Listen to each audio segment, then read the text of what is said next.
A massive hello and welcome to all you professional project control learners at Kent Business College. Right then, today we're going to ditch the usual Gantt charts, we're putting the stakeholder matrices to one side, because we're heading to the beach. Yep, with our buckets and spades, we're going to get right to the heart of what risk response is all about.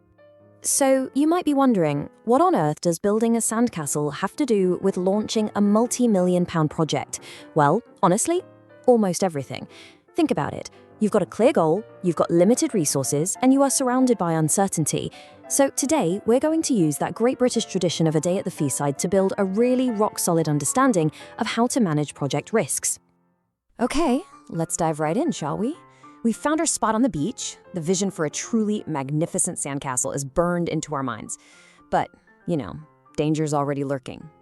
So first up, let's look at the threats. All those nasty surprises that could turn our architectural dream into a sad, soggy pile of sand. Okay, problem number one, and it's a biggie, the tide. It's an existential threat to our entire sandcastle operation. So what's the most decisive, absolutely guaranteed to work action we can take right this second? It's simple, isn't it? You just move. This is our first strategy, avoidance. You spot a threat that is so huge, so project-ending, that the only sensible thing to do is to change your plan completely to get rid of it. So we pack up our buckets and spades, and we move further up the beach, well away from the water. Threat? Gone. It's as simple as that. Right. New spot, new problem. We need a defensive wall. But let's be honest with ourselves, our engineering skills are questionable at best. One decent-sized wave could completely flatten our work in seconds.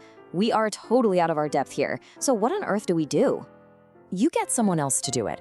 This strategy is called transfer. You literally shift the risk and the ownership of that risk to a third party.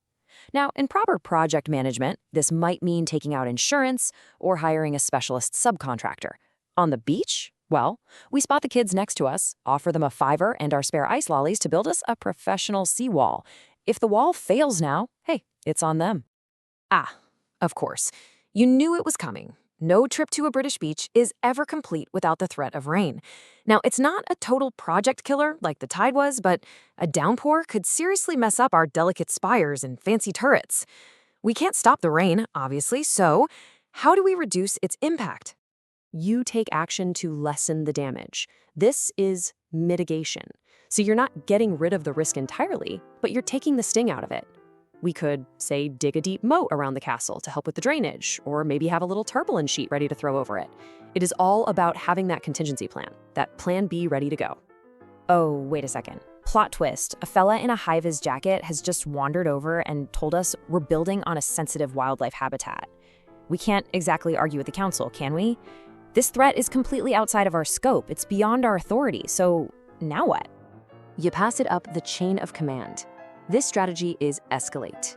When a threat is way beyond your power to deal with, you formally notify the person who does have the authority, your project sponsor, a portfolio manager, or, in this case, mom or dad who booked the holiday. And here's the crucial bit. Once you've escalated it, it is officially their problem to worry about, not yours. So, there we have it, our defensive playbook, laid out nice and simple. To avoid the tide, we just move the castle. To transfer the risk of a rubbish seawall, we get the kids next door to build it. To mitigate the rain, we dig a moat. And to escalate the angry warden problem, we go and tell Dad. 4 clear, simple strategies for when things start to go wrong. But hey, it's not all doom and gloom and soggy sandwiches on our project beach. Sometimes things can go brilliantly, unexpectedly right. We call these positive risks, or as I like to think of them, opportunities. The real question is, are you actually ready to pounce when they show up? So picture this. While we're digging our moat, we find a treasure trove of beautiful, colorful sea glass. This was not in the plan at all, but wow, this could make our castle sparkle. It could make it legendary. This is a massive opportunity. How do we make absolutely 100% sure we take full advantage of it? You go all in. This strategy is called exploit. You basically drop everything else and you commit your resources to make this opportunity happen. Guaranteed. We're telling the whole team, stop what you're doing, start gathering sea glass. As of right now, we are officially building a sea glass palace. The old plan, that's secondary now.